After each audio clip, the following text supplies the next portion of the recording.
ஹாய்ங்க. இன்னைக்கு சூப்பர் சிம்பிளான காராமணியும் கத்திரிக்காயும் சேர்த்த ஒரு குழம்பு லஞ்சுக்கு ப்ரிப்பேர் பண்ணியிருந்தேன். இதுக்கு காராமணியை ஒரு 1/2 மணி நேரத்துக்கு முன்னாடியே நல்லா ஊற போட்டுட்டேன்.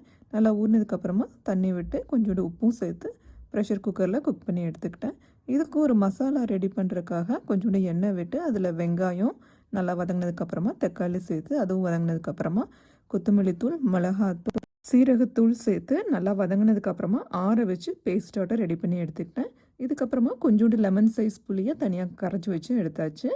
குழம்பு தாளிச்சிடலாங்க. அதுக்கு ஒரு பேனில் நல்லெண்ணெய் ஊற்றி எண்ணெய் காஞ்சதுக்கு அப்புறமா கடுகு, சின்ன வெங்காயம், கறிவேப்பிலை, பூண்டு, வரமிளகா போட்டு நல்லா வதங்கினதுக்கு அப்புறமா நம்ம நறுக்கி வச்சுருக்க கத்திரிக்காயும் சேர்த்து கூடவே உப்பு, கொஞ்சோண்டு குழம்பு மிளகாய் தூள் சேர்த்து நல்லா வதக்கி விட்டுட்டு அதுக்கப்புறமா அரைச்சி வச்சுருக்க பேஸ்ட்டையும் ஆட் பண்ணி கொஞ்சம் கொதி வந்ததுக்கு அப்புறமா நம்ம குக்கரில் ப்ரெஷர் குக் பண்ண அந்த வச்ச காராமணியும் தண்ணியோடு சேர்த்துக்கணும்.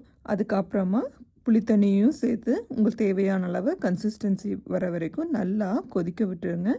இது ரைஸ் கூடையோ இல்லை தோசை, இட்லி கூட சாப்பிட்றதுக்கும் சூப்பராக இருக்கும். கண்டிப்பாக நீங்களும் ட்ரை பண்ணி பாருங்கள். சுட சாதத்து கூட இந்த குழம்பு ஊற்றி கொஞ்சம் நெய் ஊற்றி சாப்பிட்டா அவ்வளோ சூப்பராக இருக்குங்க. உங்களுக்கு கத்திரிக்காய் கூட மொச்சக்கொட்டை சேர்த்த குழம்பு பிடிக்குமா, இல்லை இந்த காராமணி சேர்த்து வச்ச குழம்பு பிடிக்குமான்னு மறக்காமல் கமெண்ட் பண்ணுங்கள்.